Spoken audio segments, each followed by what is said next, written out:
Hi, I'm Matt Tan, and I'm an architectural assistant here at Simpson Hoff in Manchester, and this is Lepas Sekolah. Was architecture an ambition of yours since young? Yes, it was actually, because I grew up in my family. My dad's an architect, so I guess I had a lot of exposure to it from a very young age. So I sort of knew what architects do because of what my dad does, and he would tell me about it as well. So I found some interest in it as I was growing up. And you did IGCSE during high school, right? Yeah, I did. What subjects did you end up sitting for?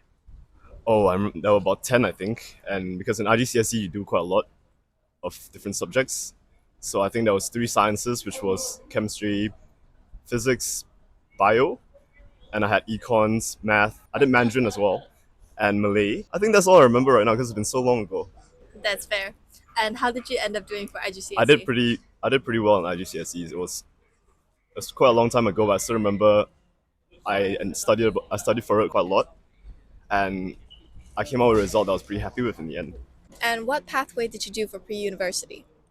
For pre-U, I did A levels at Taylor's, and back then it was in Subang, which was SS15. Why A levels over all other pathways? A levels gave me a chance to have a broad range of choices on where I could go. I could go to Australia. I could potentially go to America as well, or even the UK, which I ended up in the end. So I like that range of choices available. And what A level subjects did you end up taking? I took four initially, which included chemistry, econs, math, and physics. And in during the A2, I dropped econs. Why is that? I wanted to focus more on just three subjects. That's fair. Yeah. Do you have any tips for studying for A levels? For A levels, I felt the best way to get good for it was to do a lot of past papers because back then they tend to repeat questions a lot. So getting exposure to all the types of questions they could throw at you would probably be the best way to get through it. And how did you do for A levels? I did fine for A levels. It wasn't as good as my IGs, but I did well enough for myself. Matt, can you walk me through the process of you deciding where you wanted to attend university? I initially wanted to go to the UK, so I applied to a few unis in the UK first. In the end, I decided to go to Australia in Melbourne because I had a look at their portfolios and the current students' work, and I realized it aligned more to what I was inclined in architecture. So I ended up going to Melbourne instead. Did you know anyone in Melbourne then, or was this an independent move? Well, because I was in Taylor's, so a lot of people who did Taylor's and didn't do A levels in Taylor's, they did Australian matriculation. They were all bound to go to Australia, somewhere in Australia. So I knew a lot of people from Malaysia who were going to go, and there's a lot of Malaysians in Australia as well. So it was quite. I came over with knowing quite a lot of people and starting with quite a lot of Malaysians as well. And how did you go about applying for your undergraduate degree at the University of Melbourne? There's this agent in Subang in SS15 that helps you with applications, and I think she helps you with Canada as well and other countries. But going through this agent, they help you with most of the application processes. You just have to send your documents in and ID and all that.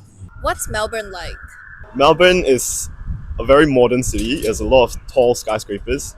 You would think it's like small portion of New York, and it's really vibrant. It's a really culturally diverse city. I found it really nice to be there during my short time there as well. So it felt comfortable.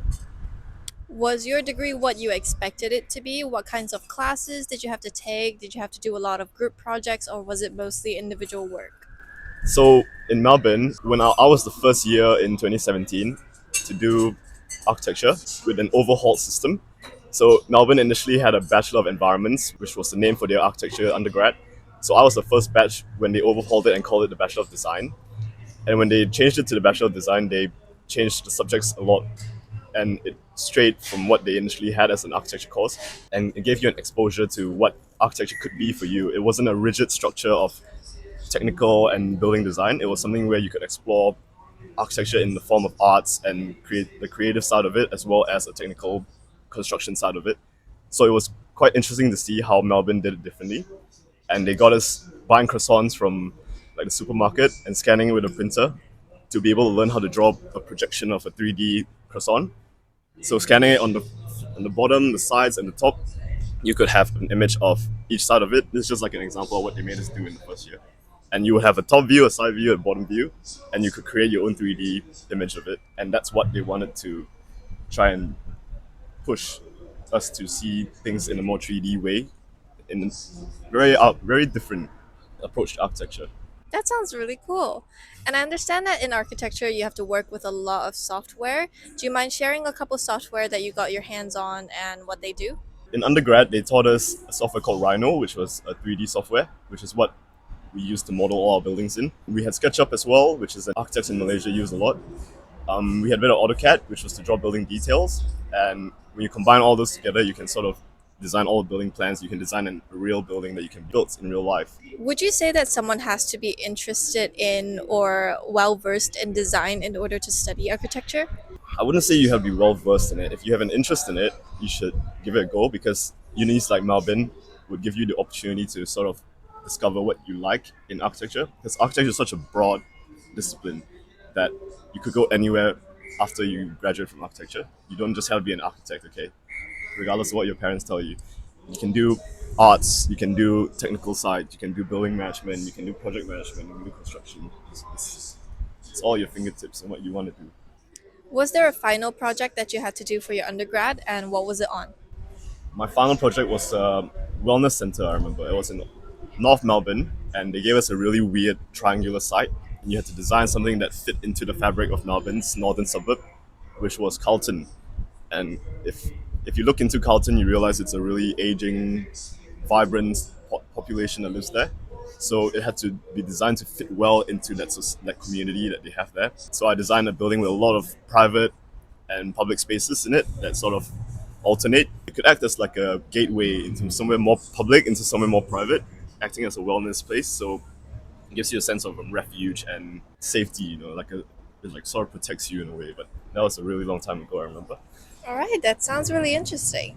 And aside from academics, what else did you get up to during your undergraduate degree? I remember I played a bit of sports, and I was actually in a residential college called International House. I wouldn't say it's a boarding school, it's where we stayed, and it was a community. It's like a fraternity in America. About 400 of us undergrads stayed together, and it was called International House because everyone was from a different country, and they tried to make it an international community, which was really nice because apart from meeting Malaysians, which I knew from Malaysia, I met people from all around the world, all living under the same roof in Melbourne. Was this a decision that you made prior to moving to Melbourne? Did you ever think about living alone? I thought about that, and I thought the first year would be great to live in International House because I could meet a lot of different people. And it's one of the uni's residential houses, so it was convenient to get to uni as well. It's just a 15-minute walk. But in my second and third year, I rented an apartment in Melbourne, which with my friends. So I did have an experience of two different types of accommodation types.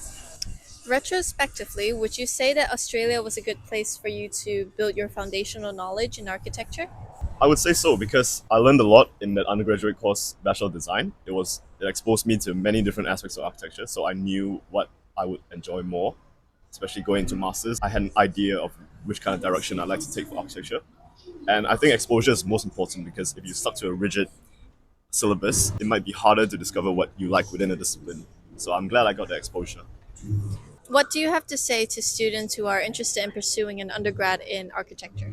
I would say go for it if you have some interest in architecture because you never know what you might like or what you might not because you always will understand yourself better as you get through the course. I didn't love architecture the moment I stepped into the course. It took me some time to fully understand architecture as well. And in my second and third year, I appreciated it and liked it more. I think it comes with an understanding and comes with time that you see what architecture really is about for you. And I think it means really different things from different people. So it's up to you to find out what you like about it. You also pursued a master's in architecture. I did. What led you to this decision? Well, to be a registered architect in Malaysia, you have to get a master's in architecture and do a part 3 exam in Malaysia. So it's all part of like the pathway to becoming an architect. I see.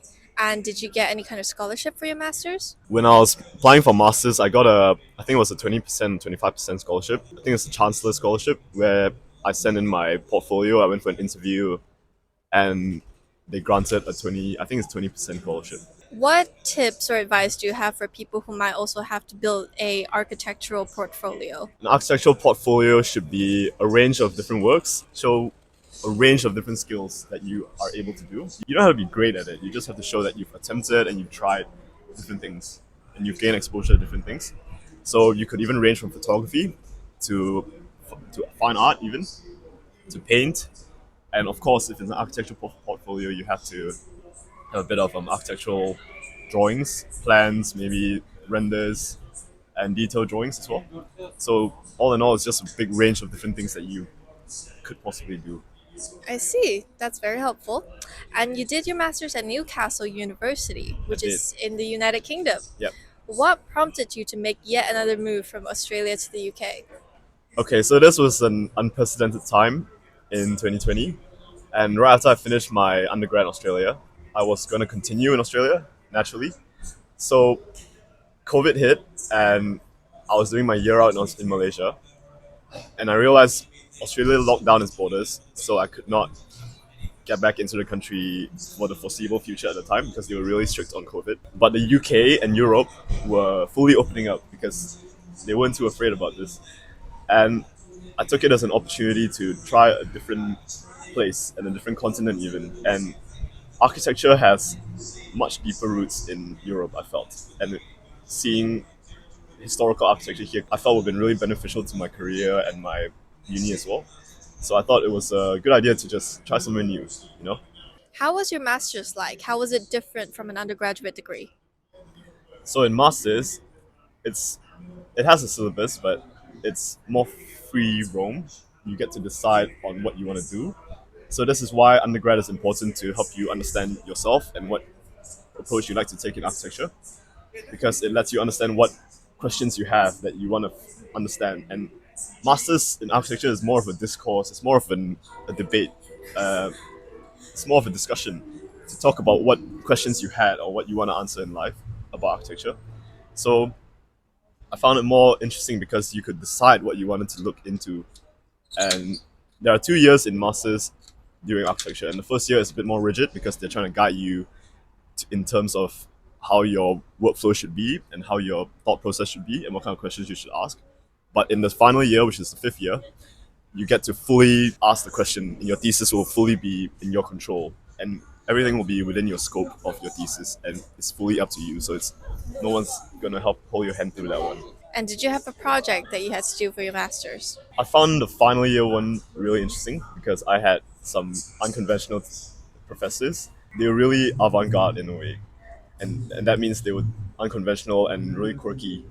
And these guys, they weren't really in practice, so they didn't teach architecture as a technical and more less of a design approach, I would say. They were more theoretical and conceptual, and they were so conceptual that they thought of architecture as more of an art form rather than just building structures.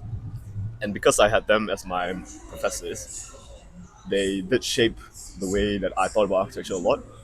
So I had an entire full overhaul of everything of all my perceptions of architecture in my masters, which was really eye opening and insightful. And I think differently now because of the professors I had in masters. Do you have any tips for powering through a master's degree? I think you run on a lot of caffeine. I guess if you enjoy what you were researching, that would drive you as well because you would just keep consistently trying to find more ways to push your project through.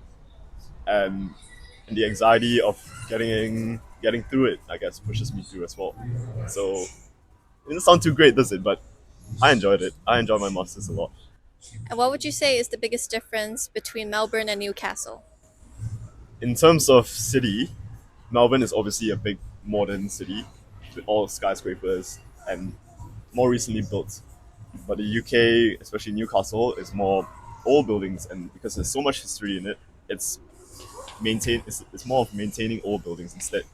So everything is low rise. You don't build high rises in the city center, and I thought it was really interesting seeing such a stark difference between those two cities as well. Were there any glaring differences in expenses while comparing the two countries?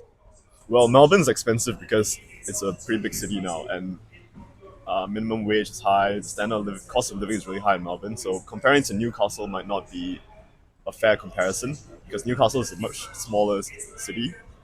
But in recent times, in the way the economy is now, I think both of them are inflating a lot. So rents will definitely be going up. in the coming years, I think. Talk to me about your master's thesis. My fifth year master's thesis was on a reconstruction of ancient Rome. So they gave us a map of Rome, and Rome is a city bound with so much history and conflict and political issues in the past. And I had a path that led from the Colosseum straight towards the center of Rome, which was like a straight path that connected the two buildings. Along both of them were tons of forums that all the previous emperors built in their time, and they're all just ruins now. So my thesis was a study and a discourse on reprojecting what those ruins used to be to create something, to reconstruct Rome in a way into something that could take its place in reference to the past. So what I did was I created like an architectural language, studying a lot of different architects, and one of them was Peter Eisenman, where he used a 9 square grid. So he had a square grid that he split into 9 squares within it, that he could use hand drawings to create forms within it, and it's all confined within that grid. And he has a series of houses that he built based on these grids, and while projecting these grids upwards, he created different forms that sort of created like his own language of architecture, which was really interesting. So I did something similar to the ruins, and I traced it on tracing paper and projecting it up. All hand drawings. I didn't use any computers because while studying for this, I realized that computers would be too rigid, and computers don't make as many mistakes as the human hand does. And you want a bit of inconsistencies in the drawings to give it a human touch.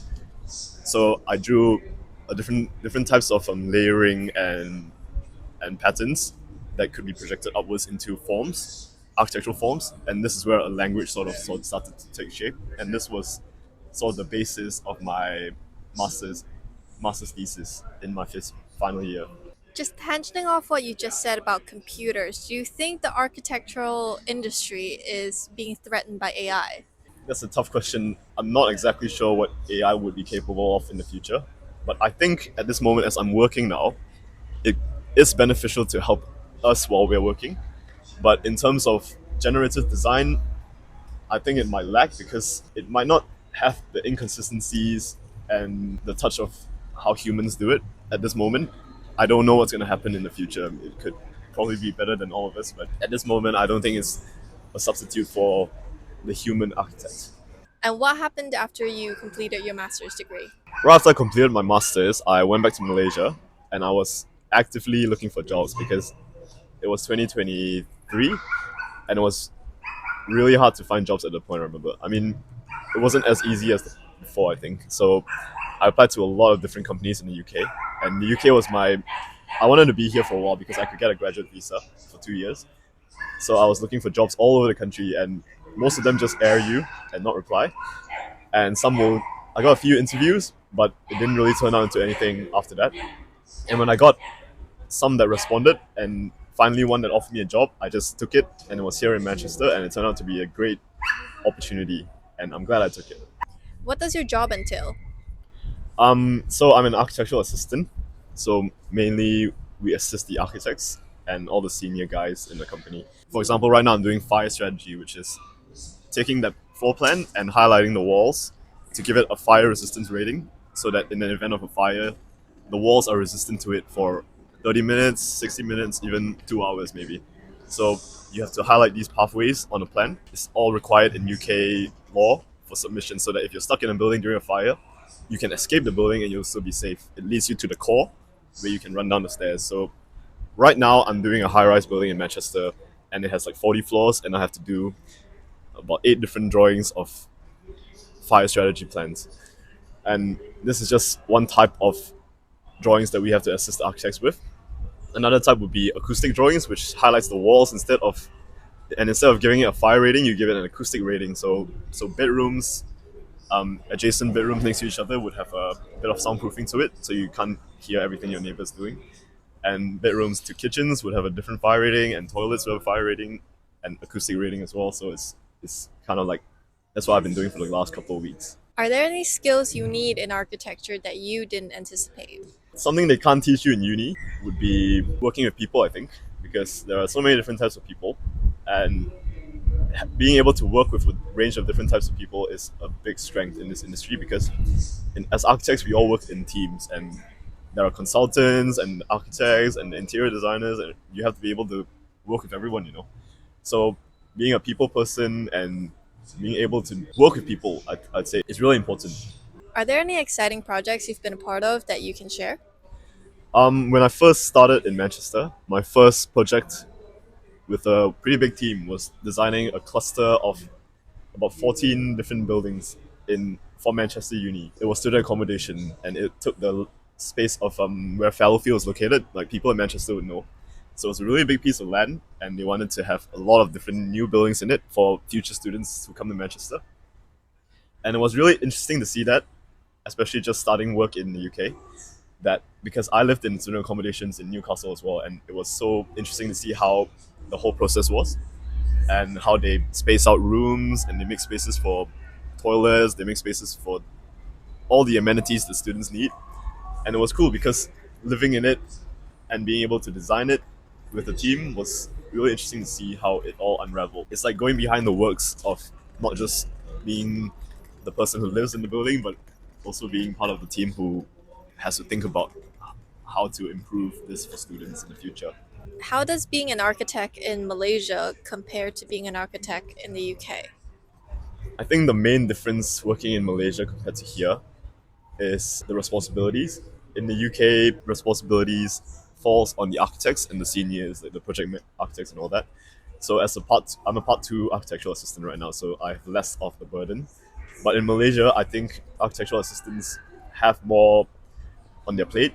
They're responsible for many different aspects of it because maybe they have less people in teams in Malaysia. I'm not sure because I haven't worked that long in Malaysia.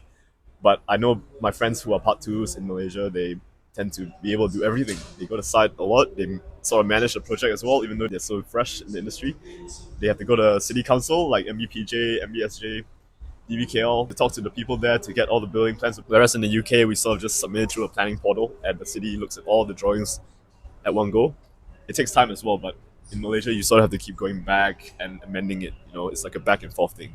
So this is where being a people person would really help you because you have to go there and physically speak to the council people and the government agencies to help your plans get pushed through. Another thing in Malaysia that's really different would obviously be the pay. I think everyone knows that. In Malaysia, the work hours are longer and the pay is less. In the UK, it's a decent pay at the start, and the work hours are fine as well. Unless you have projects due, then maybe you have to stay back and work a bit late. But it's a bit more uncommon, I would say, compared to Malaysia. What is something unique to Malaysian architecture that you have observed? Oof. Oh, okay. I do know this one. So in Malaysia, we are a tropical country. So one of the main differences I think is designing indoor outdoor spaces. So our buildings don't have to be completely waterproof. They can be open air because we encourage ventilation and we want the outside air to come in as opposed to the UK where it tends to be more weatherproof. And there's this thing called thermal bridging, which is really important here. You should Google that because it's a big thing here. So buildings in the UK have to be fully encased for winters as well to keep heat in, and it's fully watertight. Everything's tight, okay.